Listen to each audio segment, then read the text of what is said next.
Hey friends, it's Jeremiah Gilreath with the Pell City Chamber of Commerce, and today we are on our 8th part of our Chamber Connections, where we're talking to the influential members of our community, and we've made our way today to Judge Alan Furr, who is a district judge at the St. Clair County Courthouse for the county of St. Clair County.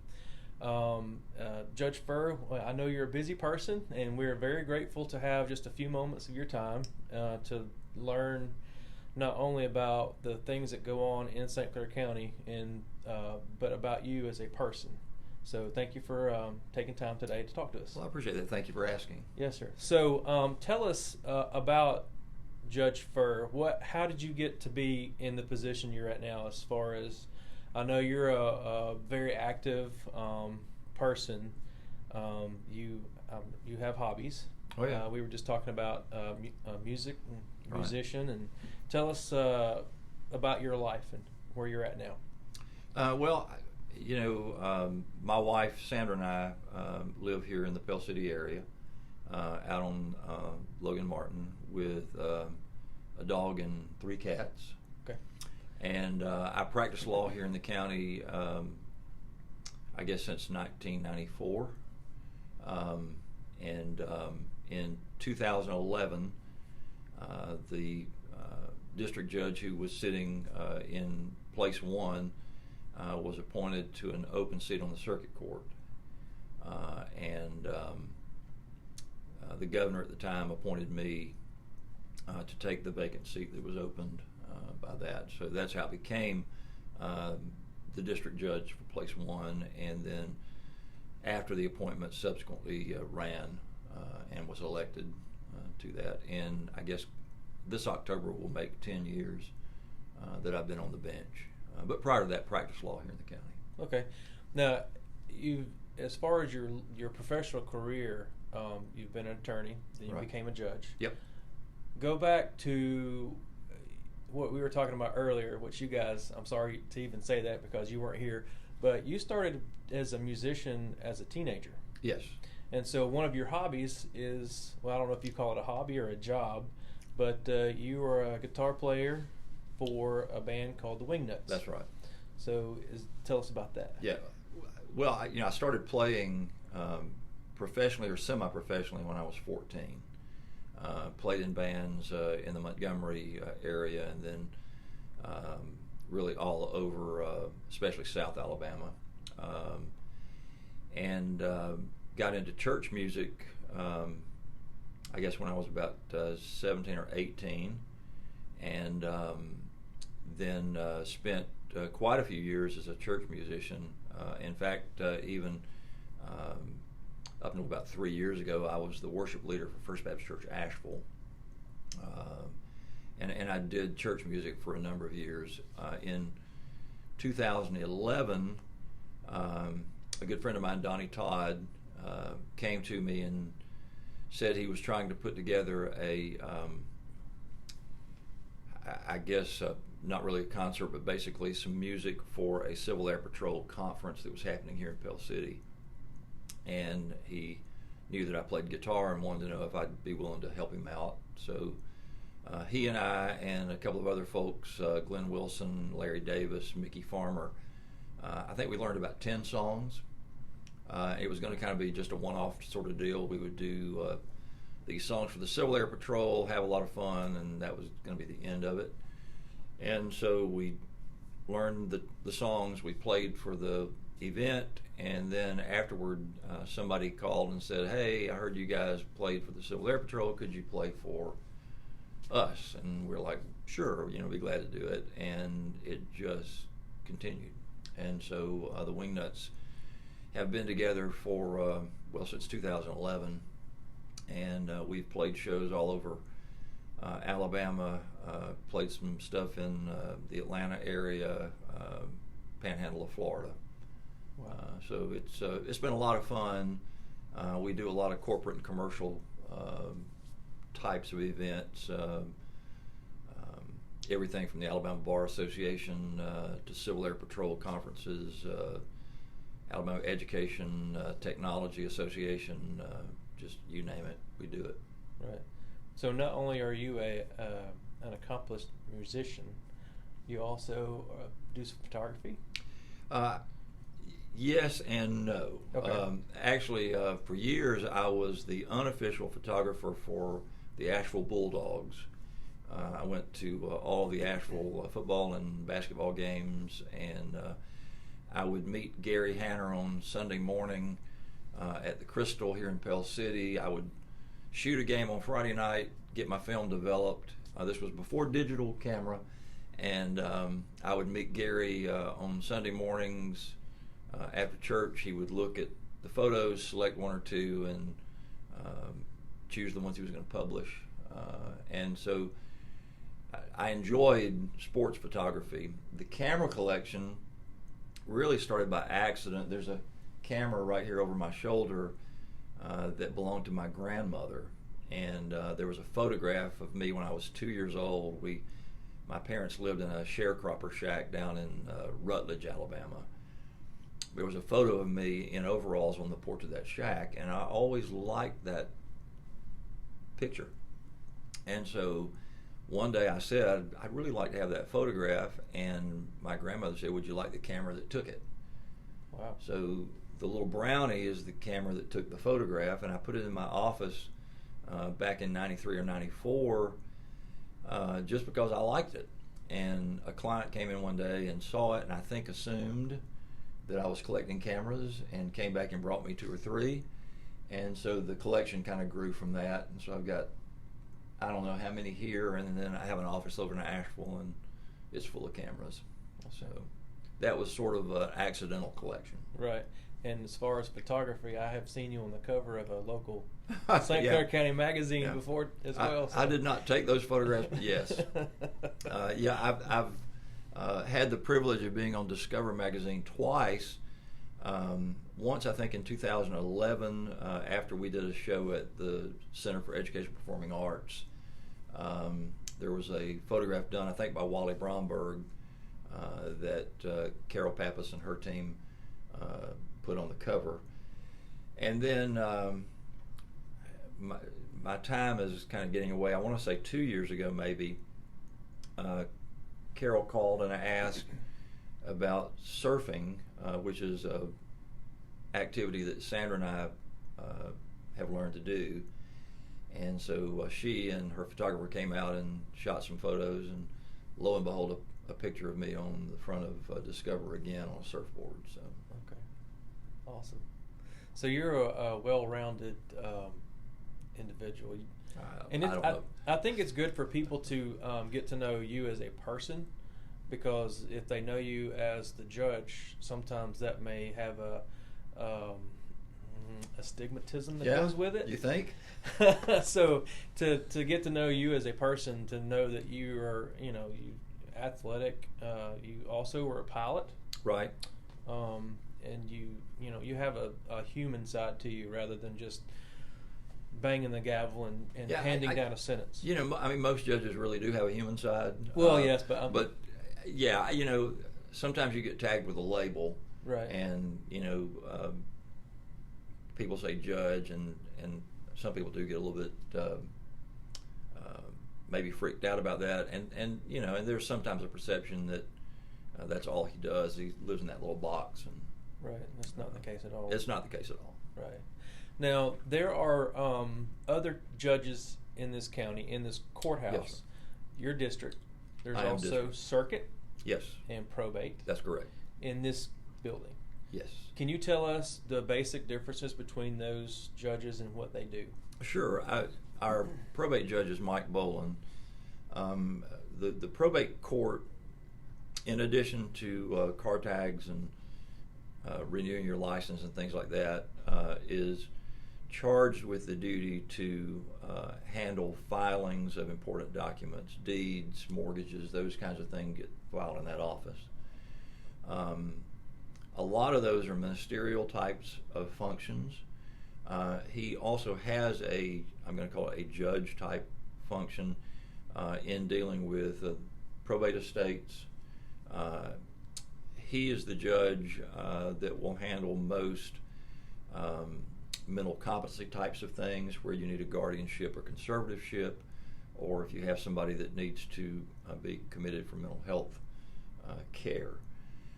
So that's kind of the probate court. It's a really wide-ranging assortment of things that he's responsible for. You have the district court, which handles a variety of matters from civil, such as family court types of matters. There's a district civil court which would deal with small claims or cases under a certain dollar amount.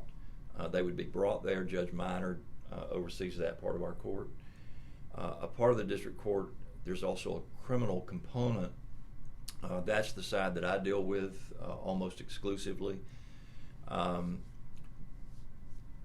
My court handles traffic court cases if you get a ticket in the county or by a state trooper.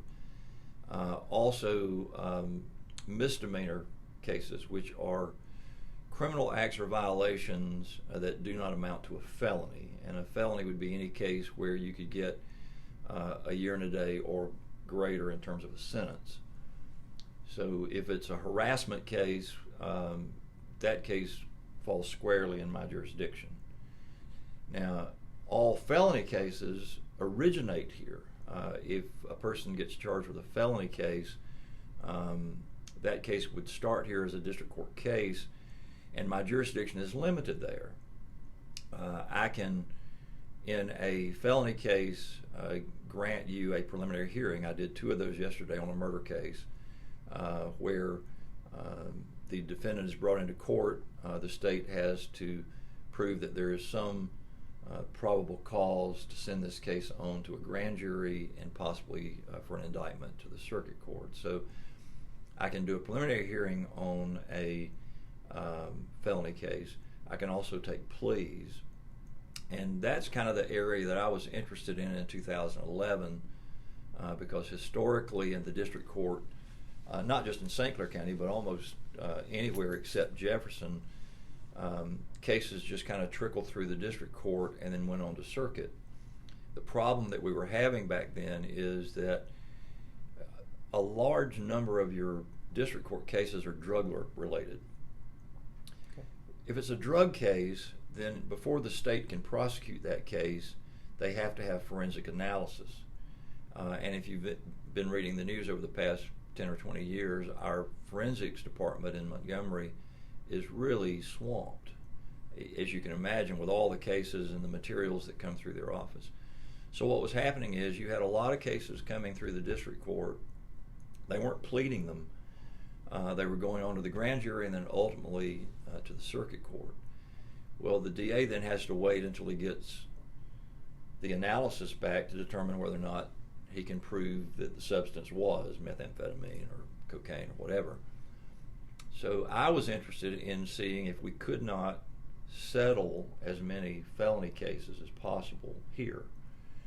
And so our district attorney at the time was Richard Minor, and I was sworn in the large courtroom on Friday. Richard and I met that afternoon after the swearing in, and he agreed to commit resources to help us do that. So now we plead, it changes from year to year, but 50 to 65% of the felony cases in St. Clair County get settled in my court.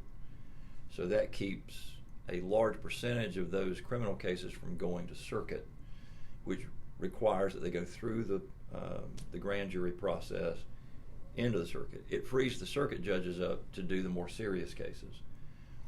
So my jurisdiction is limited on the criminal end to the preliminary hearing or taking the pleas.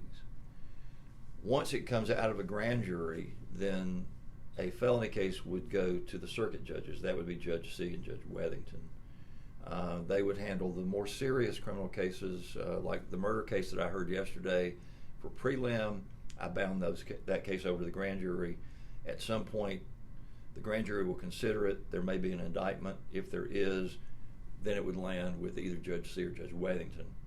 In the circuit court, they have the right to a trial by jury.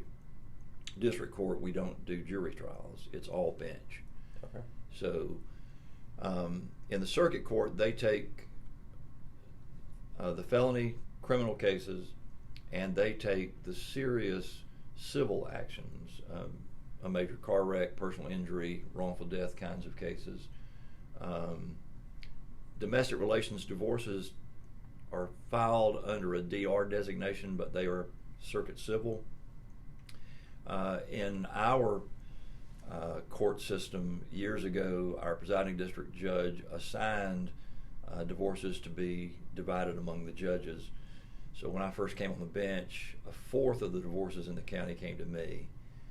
After we started doing the felony pleas, my docket got so big that the judges took my domestic relation cases and distributed them among the three. So Judge Minor, who is the other district judge, will do part of the divorces, Judge C and Judge Wethington the others. So that's kind of how that all pans out. Wow, that's great. It's good that you all can work together to help each other, lighten your loads. And we have a good working relationship, and that's not something you find in every circuit in the state. Right. There are some circuits where the judges tend to battle each other, but here we have a good working relationship. Everybody understands their responsibilities, and they try to carry those out to the best of their abilities. Right. Now, is there ever anything that happens in a courtroom that could be considered humorous that you could talk about? There are humorous things that occur. Generally, it's something somebody says, that you get a laugh off.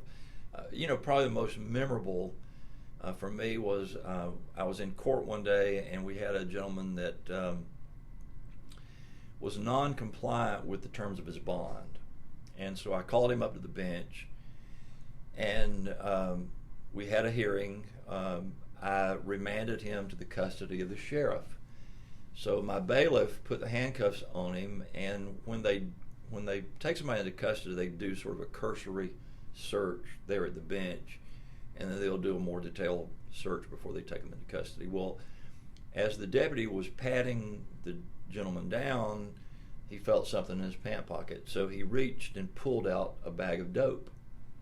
And the gentleman immediately started yelling, "These aren't my pants." And the courtroom just came unglued. Everybody was dying laughing. He just kept saying, "These aren't my pants, not my pants." And I just thought that was the funniest thing I'd ever heard, because he was wearing them. Right. So I'm thinking, well, okay. So they're not your pants, but you got them on. Right. But it's stuff like that people say sometimes that, you just, I don't know, it's hard not to laugh. But stuff like that. Yeah, we've had a few runners. Those can be humorous, although they are sometimes dangerous. Mostly the runners are not trying to hurt anybody; they're trying to get the heck out of Dodge. We had one day here.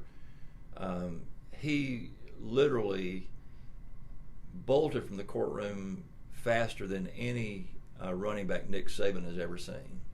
And it's too bad that he had a felony, because he would have been a great candidate for a SEC football team, because he was fast.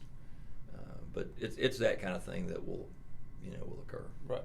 Now, are there, on the other side of this emotion, or are there any cases that you lose sleep over, or really it weighs heavy on you that you have to make a judgment in a specific case?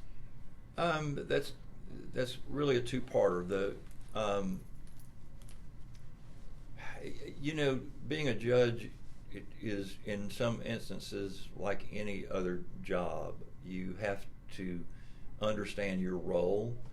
My role in this process is to take the law and take the facts and make a decision based upon what is presented to me. Somebody at church one time asked, does it bother you to send people to prison? I certainly don't take lightly what I do,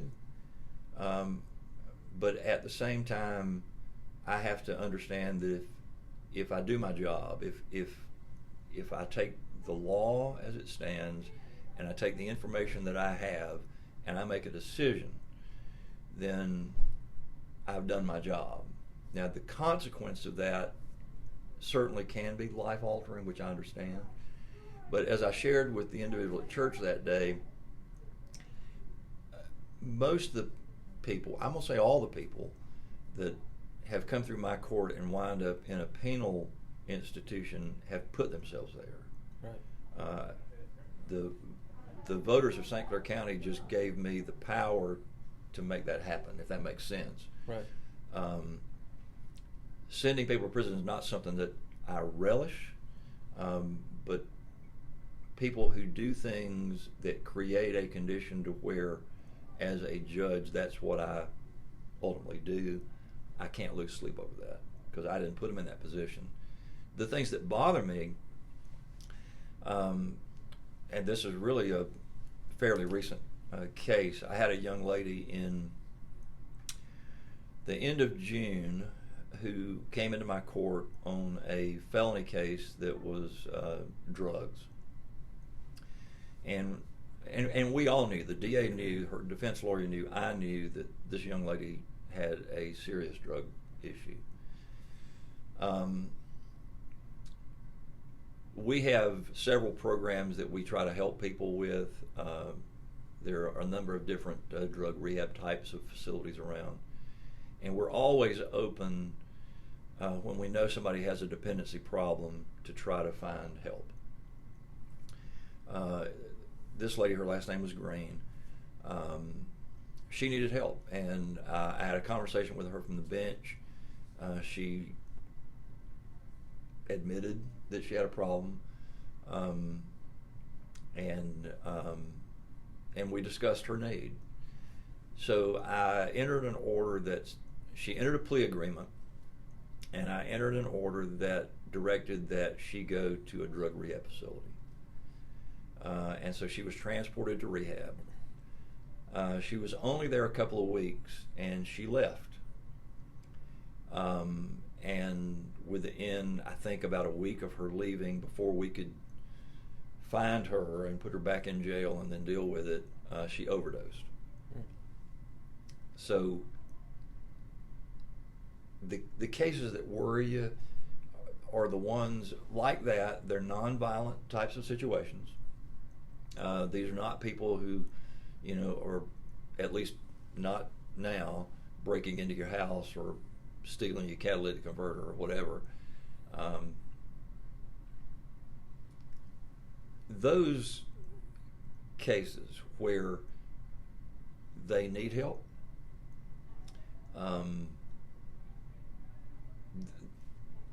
I guess those are the ones that worry you. You have those who come in front of you that, and I'll have conversations with them. A lot of times it'll be things like, well, what's your drug of choice? And most people are very forthright, methamphetamine, heroin. Sometimes you have that conversation and they'll deny that they have a problem. And they'll deny they need help. Those people, I can't help. Nobody can help until they get to the point to where they want it and are willing to invest in it. There's not a lot we can do, and that's the tragic part that that we see. Ms. Green's case was it's one that we see too often. In the past couple of months, I think I've had 3 or 4 individuals who have come through my court who have died of drug overdose, and there's really not a good solution to it. They've got to want help. They've got to realize they need it. But it weighs, that part weighs on you. Yeah, and you see that a lot at the coroner's office too. Yeah, drug overdose. Oh yeah, huge problem. Well, and I tell people a lot, and I didn't make this up. I got this from a gentleman up in Michigan who said this one time, and I relay this to people all the time, that when it comes to drug use, there are really 3 outcomes. One is prison, certainly. The other is the hospital, because you're going to mess your kidneys or your liver or your brain, or something's going to go haywire, or the funeral home. I mean, those are the outcomes. Right. And I've never seen anybody who uses drugs who has a good outcome using the drugs. It's always one of those three. Now, we've had a lot of success stories where, they have gone to a rehab program, Teen Challenge, the Foundry, Fresh Start, some of those places, and they've turned their life around. I don't know the percentage. It's too small, and that's just a sad state. But we do what we can to help. Judge C runs what's called a drug court. So there are some people who come through my court that oftentimes qualify for that. The benefit to going through the drug court program is that if they complete it and graduate, their case gets dismissed. So if you've got a first-time felony drug offense, that's a huge thing for you to go through that program, because it wipes that conviction off. There's a Track 2 program that he has, and in that program, it is somebody who has multiple drug offenses, but the carrot is if you complete the program, you don't go to prison. Otherwise, they would go to prison. And so he has seen some success through the drug court program, and there's a lot of accountability there that creates that success. So we really need more in terms of I think mental health, drug counseling to deal with the I almost said pandemic. Everybody's freaked out about COVID, but the drugs are taking their toll on our society in a lot of different ways, not only the health and the death, but it leads to other things. And so we see a heightened number of breaking and entering of vehicles and home burglaries and thefts from stores and those kinds of things because they're trying to feed a drug habit. Right. So, from what I gathered from what you just told us, there are programs, and you would rather try to get somebody help rather than sentence them to a prison sentence or prison time. You'd rather them go through the process and try to help themselves or get them help that they need, rather than prison. Yeah, prison well, and let me say this.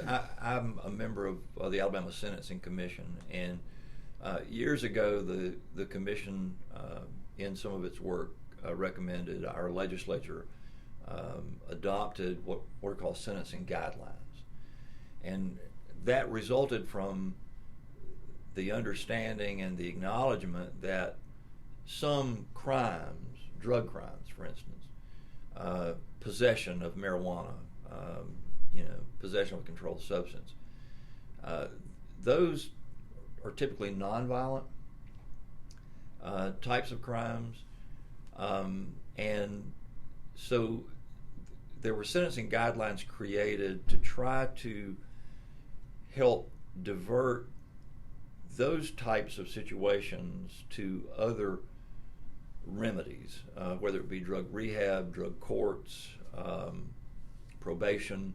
We have a great program here, St. Clair County Community Corrections and Punishment, which is a DOC commitment, but you're living at home and you're working a job and supporting your family. Prison being the last resort. Right. And if you think about it, prison really ought to be reserved for those who are dangerous to the general public. The guys who are going to kidnap, rape, murder, steal, those kinds of things. A guy who has a possession of controlled substance, while I don't condone it, and while it is a crime, prison's not going to help that until that individual changes his behavior, sometimes changing his friends, his environment. When somebody goes to prison, we see very few of those to get better. They get more hardened. But at the same time, I actually had a gentleman several years ago who stood in front of me and begged me to send him to prison.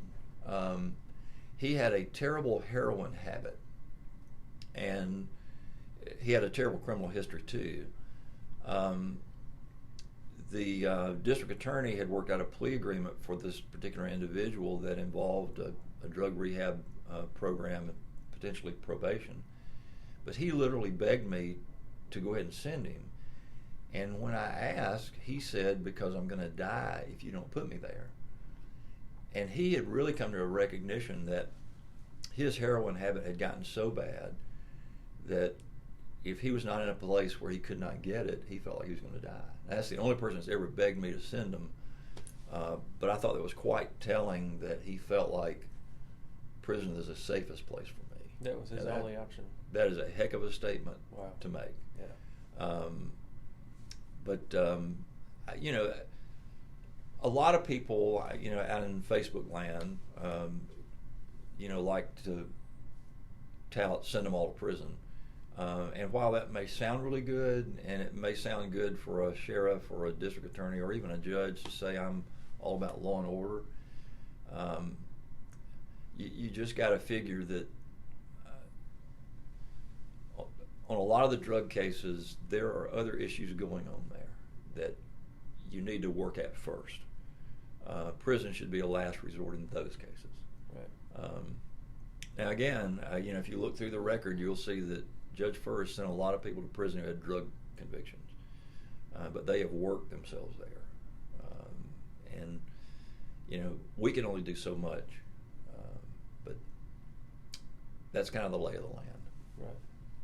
Well, I know we went really deep there and got Sorry about that. No, that's fine. Like I said, I wanted people to understand how the court system works, because I mean, if you've never had to be involved in it, you don't really have an understanding of how each part of it is a piece of a gear and that all works together. That's exactly right. And what outcomes can be, yeah, versus what everybody, you know, jail. You know, that's not always the case. So yeah, and really to go along with that, you know, there are a lot of people that think, well, he's a judge, so he can do what he wants to do, and that's really not correct. Right.